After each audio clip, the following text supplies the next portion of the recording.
expressions seemed to be communicating something that Will could not read.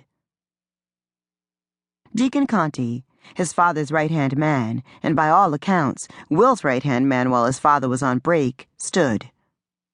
He cleared his throat ceremoniously, and it became clear to Will who was running this particular meeting.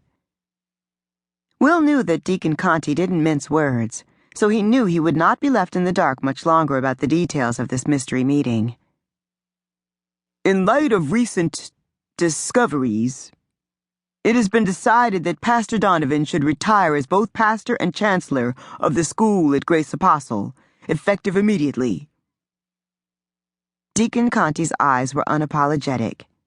His demeanor suggested he was ready for a rebuttal. Will looked at his dad. They were both temporarily frozen in place. Recent discoveries equaled one thing: his dad's long-term affair with Madame Ava Lucas. His dad hadn't made an all-out confession, like famed televangelist Jimmy Swaggart's tearful televised admission to the like in the late 80s. His father had simply walked Gail, his daughter and the product of that affair, down the aisle recently at her modest wedding, held at the church. Although an early retirement was the same sanction Will had suggested out of anger be imposed on his dad when he first found out that his dad had cheated on his mother and the late First Lady of the church, this dethroning felt more like a beheading. Hey, wait. I'm missing something. Like when this decision was made and by whom? Will remarked. Doesn't the person retiring usually deem when he's no longer able or no longer desires to hold the position? I mean, come on. My dad has been a dedicated pastor, colleague, and friend to this church community for nearly 50 years. The pastor kept an extramarital affair a secret from this board and the entire church body. He deceived us all, replied John Lyons, the former chairman of the deacon board, which was held in emeritus standing now.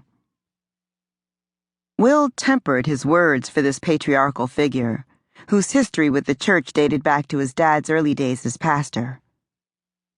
The pastor is your friend, isn't he? For an older man, Deacon Lyons was quick with his reply. So was the First Lady Donovan, a good friend to Ethel and me.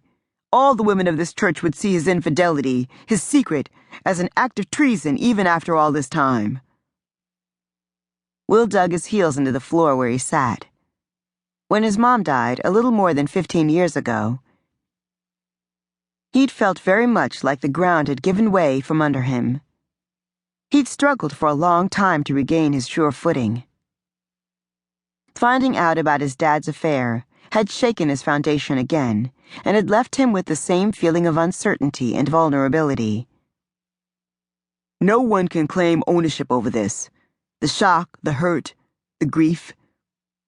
It didn't hit anyone the way it hit me, Will asserted, a little too passionately for the case he was supposed to be making. The fact is, your father stood up there in the pulpit and preached against adultery and promiscuity when he was doing that kind of thing all this time. I think he ought to stay out of the pulpit, Deacon Conti said, chiming in. Will was taken aback when he heard what was really an echo of his own words. He'd heard of war room sessions with church elders that ended with a recommendation and a final say on the pastor's penance. Men were fallible. There would always be sin. Was there no one present who was willing to give his dad a second chance besides him? Charlie Marks, the head of the 6-member trustee unit, spoke. This is a church, for heaven's sake. There is a certain standard for its leaders. I mean, my marriage is not perfect, but I've never gone outside it. Never will. Deacon Conti continued making the board's case, painting a picture that Will wasn't sure his interim pastor was objective or his own projection. According to Deacon Conti, whispers of Pastor Donovan's indiscretion would surely turn into sparsely attended services, cries of concern throughout the congregation, all-out outrage, and calls for his removal. This was the only way for him to bow out gracefully. They would allow him to announce his retirement and accept an honorable discharge.